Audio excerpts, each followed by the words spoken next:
And we are back. We are live with Battle of the Americas number 45. I'm, of course, Light_VIP, and with me, I have a very special guest for the very first time, casting with me anyway. We have StarDuck. Hello. Hello, StarDuck. It's great to have you here. I know you casted once before with Steel Mold, right? Yeah, it was, I think, Master Swan Open. The first time I was ineligible to play, I think. Ah, right. Oh, God. I can't believe there was that time where you were still Masters, but how time has passed, and this this may not be the best starting series for a Protoss player, but we're here and we've got a TvT. Well, you know, my tone isn't that bad.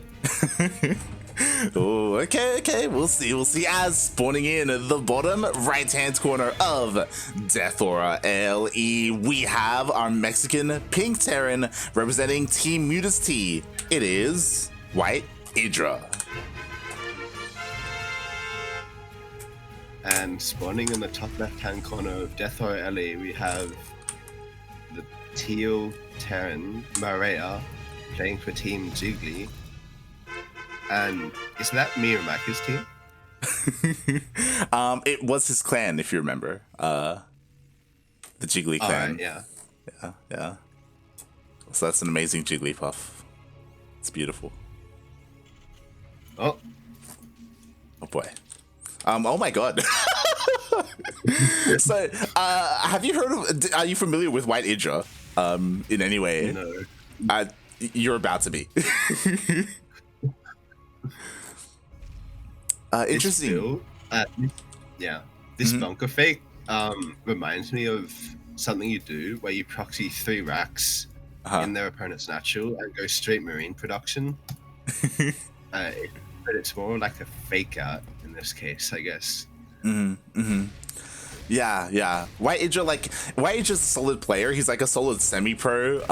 He's not quite GM, but he is Masters. But he reminds me a little bit of you, where like he can take games off of these pro players. And he's incredibly cheeky, and I feel like he's probably playing to like his strengths here. Like, he's kind of known for being this cheesy player, and he kind of goes for a fake out.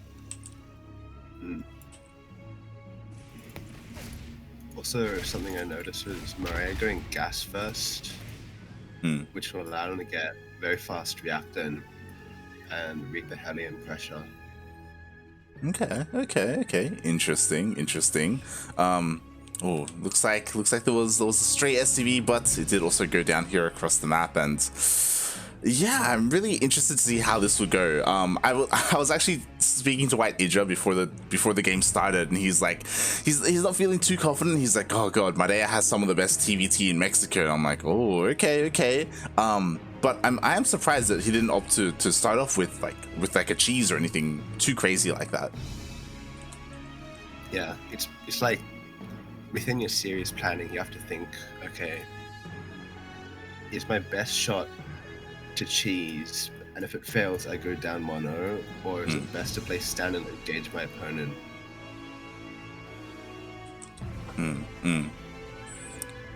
Is that something that you think about as well? Like, because yeah, sort of. I play more to my opponent, where like, if I think I can cheese them out, I'll probably do it. But like, it's a bit paradoxical. But if I play against better players, less likely to do it. Okay. Like, I have a better macro. Yeah, that's fair. Speaking of like macro, that's a very fast engineering bay. It's very interestingly placed as well. I'm not too sure what the purpose of it will be, but okay. Gotta get that Neo Steel armor rush to the planetary fortress. I'm not ruling that out. I still don't know what it's for. it's good to get vision in the corner of your base, especially in TvT where doom drops are very common. Yeah, you know, and WhiteIdra, like maybe he has some PTSD. Maybe sometimes he puts like a depot there, but it goes down and he gets supply blocked. He's like, nah, mate, I'm gonna throw it in an Angie Bay, for that extra health. Oh. That's unfortunate. Even the first Viking like that. Oh, but you know what? Maybe he can find some damage here. He takes out a Marine and oh. Okay. Never mind. Right in the face, I think. Does get the SCV, so 2 SCVs going down, that gives him a 6 SCV lead, so pretty substantial lead considering not much has been happening yet. Yeah, like legitimately. And he can also have like an upgrade lead soon, maybe. We'll see with that, but he does have that economic lead, which is pretty impressive. And depending on how he plays out, like he should be able to keep that lead. It is a bit unfortunate that his third base is quite a bit later, compared to Marea's. But I mean, he'll still be able to get it at a reasonable time. Maybe when it's like 50, 55 SCVs and be able to transfer those over. I wonder what's going on with the NG Bay, because he hasn't started the second one yet, and he hasn't got any upgrades yet. Should I ask him after the game? Oh god. We'll see what happens with that, if anything at all. Okay, we have an armory on the way as well, which is interesting.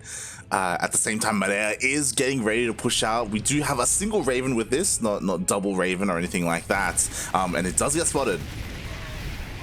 And he pulls back the command center. But I'm not sure if Marea has enough to fight on the air battle. It is 6 Vikings to 5, not 4, and WhiteIdra has the defender's advantage as well. Yeah, especially because I don't know if you saw, but like WhiteIdra immediately like targeted down the Raven, so it's already almost down. And I respect this. Marea, he's just sending it home to be repaired. Yeah. I mean, the Raven's so important in most stages of TvT. You really don't want to lose it for free. Getting 2 disables on the tanks is fight changing, game changing even. Oh yeah. It just completely swings the shape of the battle, and Marea recognizes this and does save them. Oh god, the rally on the attack, no! Oh. Missile turret sort of saving it, but it goes through. And oh no, he forgot about the other tank as well. Oh god, yeah, it's been left all alone. We do see Marea is repositioning here to the south, but like WhiteIdra sees everything. He repositions himself. He's perfectly fine. But thankfully, Marea like isn't tunnel visioning too much. Did expand behind this. And he's actually taken the worker and income lead actually. But it is a bit slow to get up on 3 bases because of this like pressure sort of contained. Yeah. And I don't mind this from WhiteIdra, where like he of course still hasn't landed his own 3rd, but he's already working on his 4th as well. I say that, but like Marea's throwing down his 4th at his expansion as well. So both players they are, you know, still keeping an eye on their macro. Marea dancing around the outskirts of the base, but just can't find a way in yet. WhiteIdra's got a pretty good defensive setup, and it is Death Hour, which is the most defensive of all the maps. Yeah. It's not surprising you can't get through. Did you just like move your mic, or?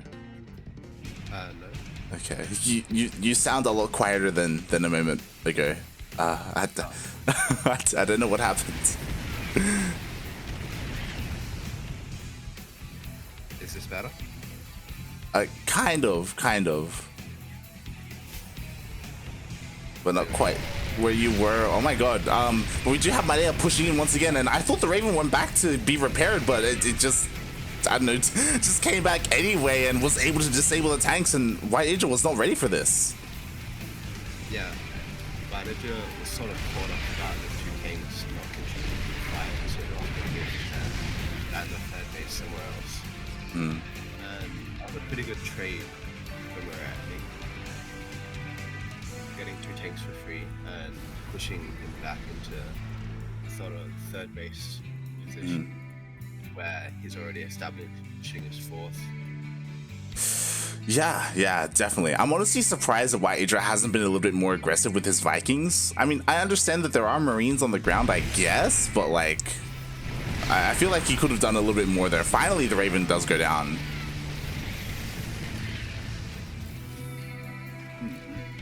And it is sort of like these Vikings, he has total air control, but he doesn't really have enough control of the ground to leverage them effectively. He only does a handful of siege tanks, and Marea is being pretty good about not running extra. Yeah, pretty much. And because of it, like, because he has so many Vikings, it does feel like almost dead supply at the moment. Like, they're not really able to accomplish much here. It does feel like WhiteIdra is trading relatively well, but he's still on 2 base economy. Like, he just maybe 2.5 because of all this, but and one thing actually is, looks like WhiteIdra's going into mech, getting double factory, although he needs to start up these upgrades. He's really far behind on those. I think, yeah, Marea's already got 1-1. I just realized WhiteIdra has 0 upgrades. he has actually 0 upgrades, which is crazy to me. We're 11 minutes into the game. I've never seen that before. But like, I guess maybe because he's playing mech, maybe he's going to be able to slow the game down. You were just talking about like Death Warrior is a pretty defensible map, a pretty defensible position here on 4 bases. And well, I mean, these 2 gases are a bit ambitious at the 5th. But it's in danger of dying anytime soon. Exactly. The sort of map needed to push through a tank line and break into the base. Oh my god, but Marea's going to try stims forward, but just runs into tanks. Not just that, Marea doesn't have any medevacs with this either, so every single stim hurts all like so much more. Yeah. I wonder why he doesn't have any medevacs. I guess it's because WhiteIdra has such a dominating Viking count that he can't get any air control. The medevacs keep dying. But yeah. Bio without medevac support is very weak, especially to tank fight with the splash. And like on top of that, not just like the strength of the army, but normally when you go like bio tank like this, one of the strengths you have is the ability to doom drop, right? The ability to outmaneuver your opponent, and without medevacs, like that's just completely stripped away from you. And I think the fact that WhiteIdra's going mech gives Marea a lot of freedom to like expand. Like he's already on 5 basic. Yeah, exactly. Oh my god, some of the boys are pulled as well. I just realized like WhiteIdra is going pure tank Viking. Like he has no buffer whatsoever for his tanks. Yeah, he's had to land the Vikings actually a few times where I was in danger of pushing him. Oh my god. And now we finally see that starport production coming to fruition before Marea. Marea maxed out with a massive Viking count. Yeah, and WhiteIdra can't fight this. Drops down to the ground, and the problem is Marea has 5 Liberators in production, so he'll be able to push back the tank line, and then I think WhiteIdra's gonna have a pretty tough time holding after the Liberators push him back. Yeah, definitely. It looks like he is trying to set up for a counterattack to try and relieve some pressure, but Marea's already here. The Liberators are on the way. The Vikings are threatening the mineral lines, so all the SCVs have to be evacuated. You can just drop on the tanks. WhiteIdra's going for a counterattack to the side of the map. Might turn into a base situation. Oh god, we'll see how this goes. The problem is that there's just so much production here for Marea, and Marea opts to turn around. I'm not sure if this is the best call. There's actually no tanks left, or one tank left. So he would have been able to get in and just completely kill WhiteIdra's eco. Oh yeah, definitely. Like even these 5 liberators that popped out are look like they're enough to clean up anyway. Like they're just killing so many of these tanks. WhiteIdra is doing the best that he can, but as you said, like because Marea turned around, like this game is looking like closer than it should have been. Yeah, but I'm not sure if WhiteIdra has the production capabilities to get a sort of sizable army that can fight Marea after he gets back over to the other side of the map. Going Viking siege tank Widowmine. I'm not sure about the Widowmines, but maybe they could help with the Vikings, maybe? Maybe. It's an interesting choice, right? Like opting to go for Widowmines instead of like Hellions. I mean, they can shoot up as well, so if they get some juicy connections, maybe, but the Vikings land on even more exposed tanks. Yeah, these missile turrets are doing a lot to help out, but I'm not sure it's going to be enough. 144 supply to 112. Oh. And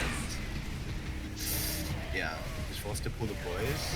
Well, we'll see. Bearing in mind, a lot of the supply is so weak because of overstimming. Like, the bio is so close to falling over. 24 SCVs do go down, though. Once again, forced to lift up this base. Yeah, and it's especially rough because, like, the main is completely mined out at this point. So it's realistically working off 1.5, 1.25 base economy.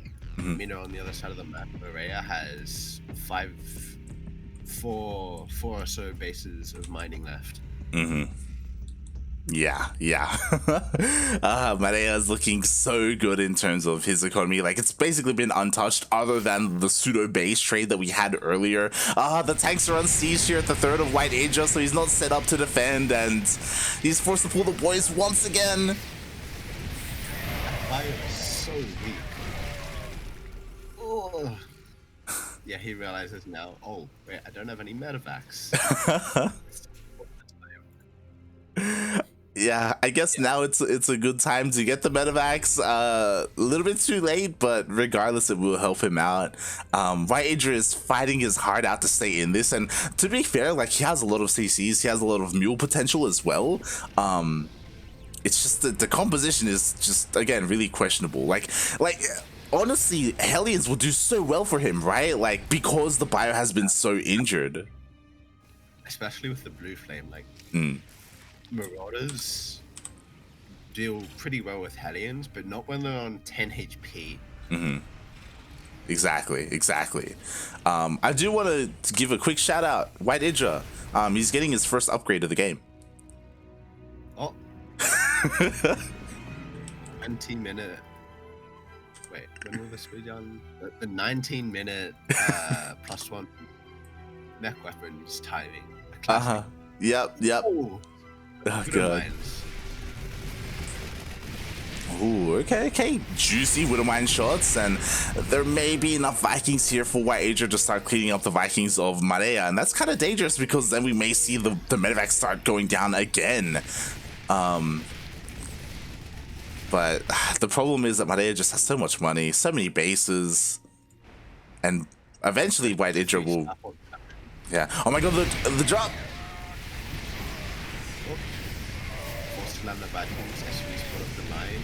I think he has enough to hold this. Yeah. Wow. But he just keeps throwing away so much of his army. It's just playing Aaron like a jerk at this point. Exactly. Every single time. He's just hemorrhaging so much.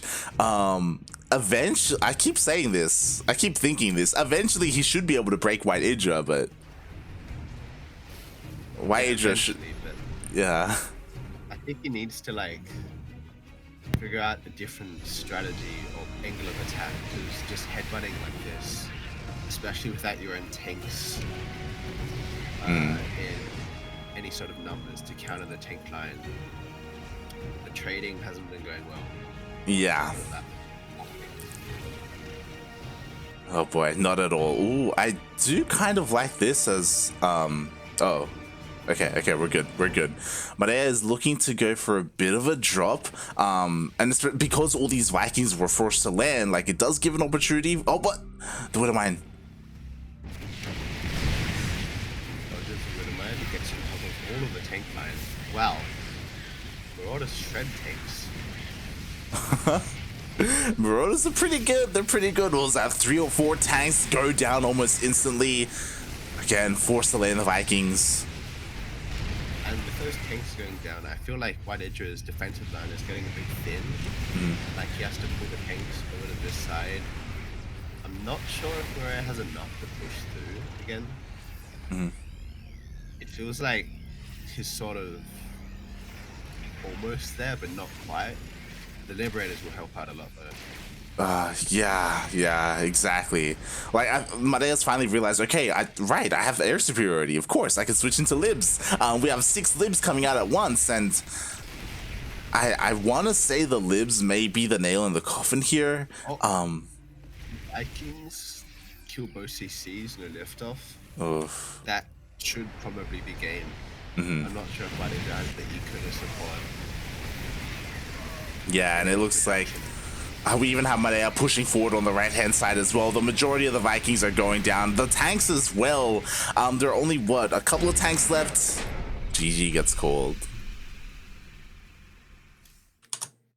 That was a pretty interesting game, Bio vs Mech, but it felt like WhiteIdra never sort of had the time to build up that sizable, formidable mech army that you can push across the map with. Especially after he lost all of his army going for the base trade. Do you think that it was the right call for WhiteIdra to go for the base trade, or? I mean, at that point, I think he had to do something. Yeah. He was sort of getting strangled on 3 bases. He had to push out and get some breathing room for himself.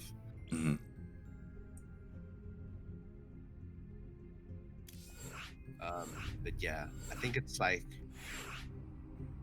you just have to get a buffer for your tanks, be that Hellbats or I guess Widowmines. Yeah, look. There's something about these. There's something about these Latin American Terrans. WhiteIdra does this, and Neo does this as well. I don't know why, but they go mech and they just go tank Viking, and that's all they do. That's it for them. And I'll give them credit. Sometimes it works, but like they make it hard on themselves. It feels like. I mean, tank Viking's a very good backbone, but it's just not the sort of it's not the sort of army you can fight head on with. Yeah, and we'll see if this player does it again here. He made it quite close. In the bottom left, we have the pink Terran player representing Team Mutas T. It is WhiteIdra. And spawning in the top right-hand corner of the map, 1-0, is the teal Terran representing Team Jiggly, Marea.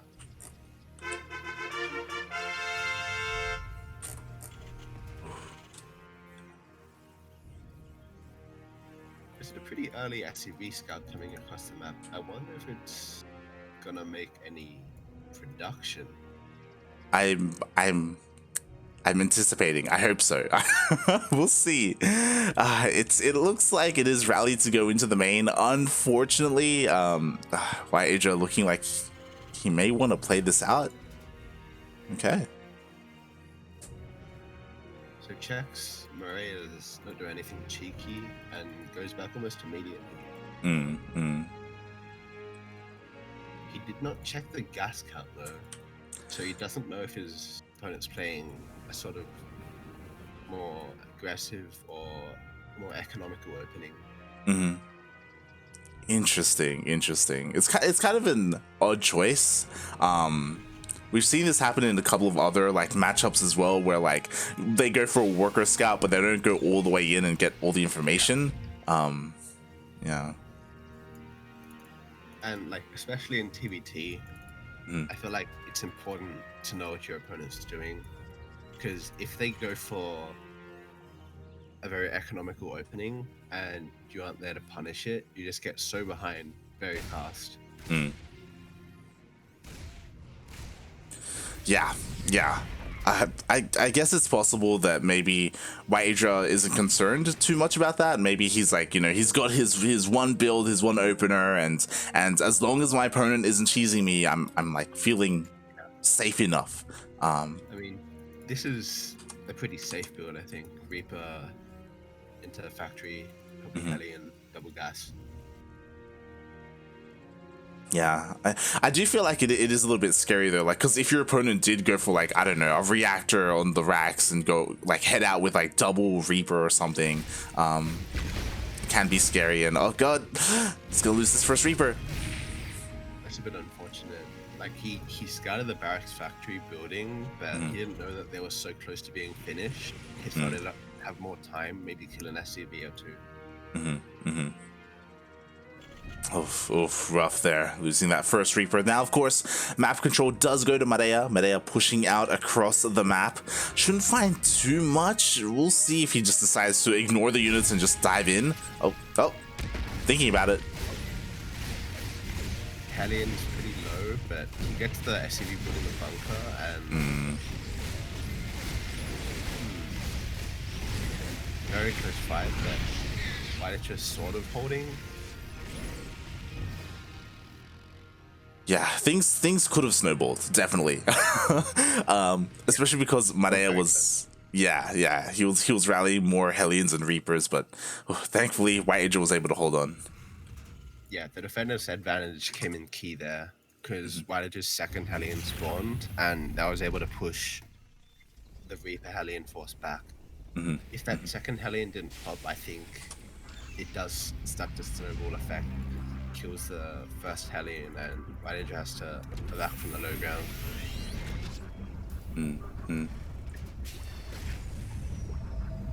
Oh boy.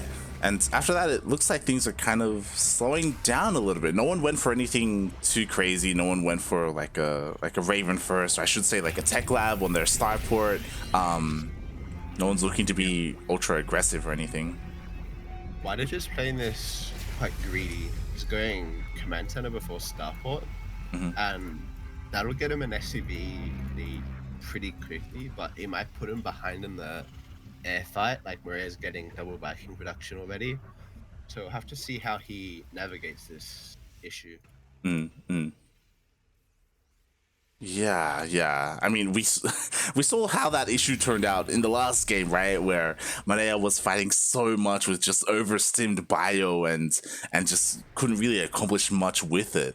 Hopefully, Marea has kind of like taken a step back and you know reflected on that game a little bit and realized his downfalls. We'll see. Yeah, it's sort of interesting, the early game phase of TvT, where it is really about who can get into position and who has sort of the greater number of buffer units in a way, because they're always working with very limited amounts of siege tank, which is sort of the pivotal unit you play around. Yeah, pretty much. Speaking of siege tanks, we have Marea pushing out across the map with his siege tanks, a couple of SCVs as well to help repair. Ooh, they catch a free Widowmine. But that does alert WhiteIdra to what's going on, and so he's able to go back, get a defensive line set up. Oh, that he does. He does not have air superiority though, and he only has one Marine on the ground to help support. Again, I feel like there's nothing really stopping Marea from just diving in on some of these Vikings. Yeah, I mean, he doesn't know for sure. Like, he thinks he has air security, but he doesn't know. And it might be a bit scary, because if he goes in and then loses it, then he'll have to pull back and potentially lose something on the retreat. Yeah. Oh boy, oh boy. And we'll see, as it looks like he's trying to slowly inch closer, but the longer this goes on, the better it is for WhiteIdra. Oh. In range. Oh. That's a bit unfortunate. Yeah. Very interesting tactic by Marea, utilizing the very left-hand corner of the ledge to get just a bit more angle into the WhiteIdra's base. Yeah, it's pretty interesting that he was able to see that. And ooh, okay, so Marea, I think maybe realizing that he has air superiority, decided not to just dive in with the Vikings, but instead we have the incorporation of some Liberators. I like this actually, because he'll never be able to push in alone. He doesn't have the Marine numbers to do that, but with the Liberator, he might be able to force WhiteIdra to give up ground and then push in close to himself. And sort of make WhiteIdra feel a bit cramped and pressured. Yeah, like even more so than he already does. But oh my god, he's looking to pull the boys. He's trying to break out of the contain, siege his tanks up. Marea drops the Vikings onto the ground, and I don't know about this. Yeah, I don't know about this either. The Vikings do land as well, take out some more tanks. Only one tank remaining for WhiteIdra though. Yeah. I mean, it sort of worked, like he did get out, but at the same time, he doesn't have enough to keep pushing out. Yeah, just barely not enough. Oh god, this tank to the right, even in range of one of the remaining tanks of WhiteIdra, does go down again. I gotta say, this Viking war is very interesting. Like, they keep putting down onto the ground back up. Marea's got 3 missile turrets set up and a sensor tower. The sensor tower is quite bold. I haven't quite seen that before. Interesting. Okay, fair enough. WhiteIdra's actually got double starport reduction, double reactor starport, so he's heavily pumping out the Vikings.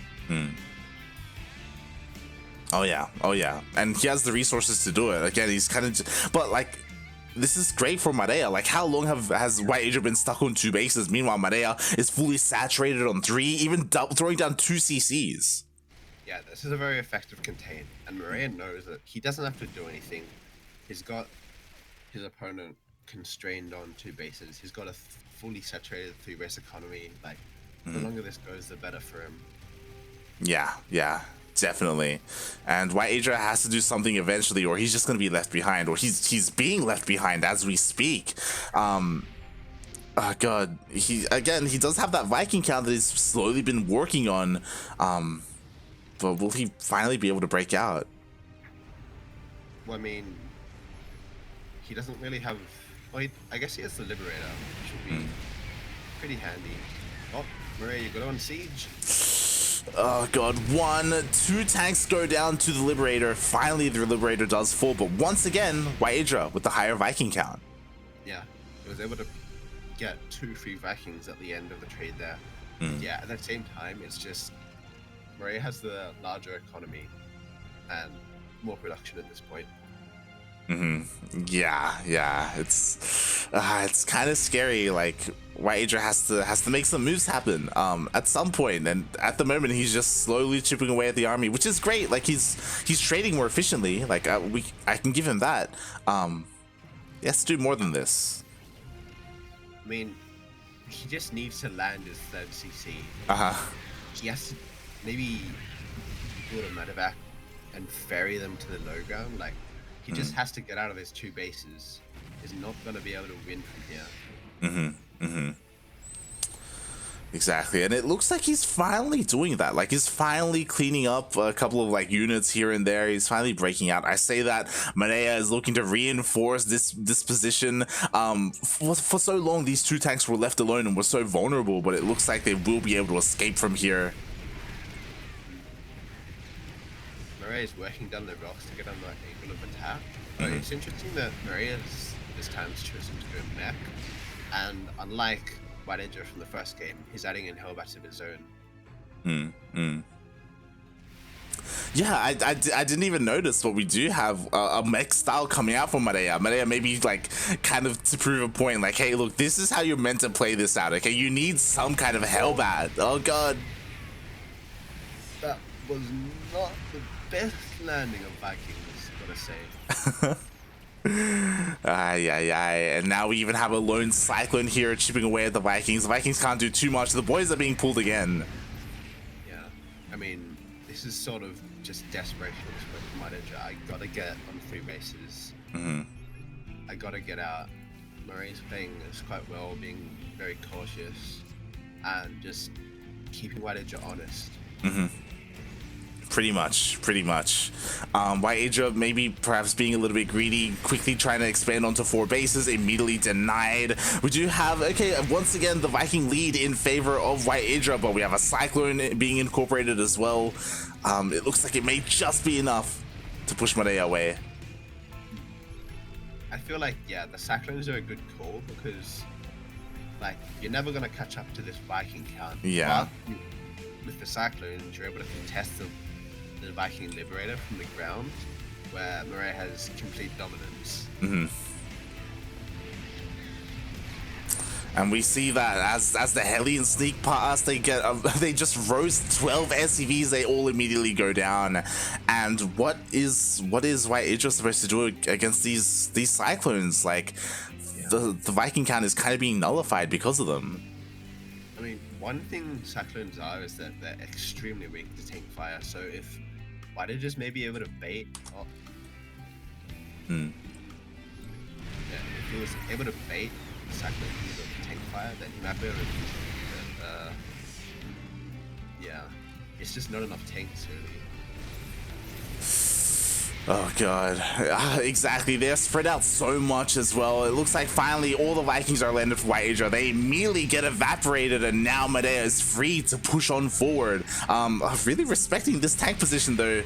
Okay, finally pushes in.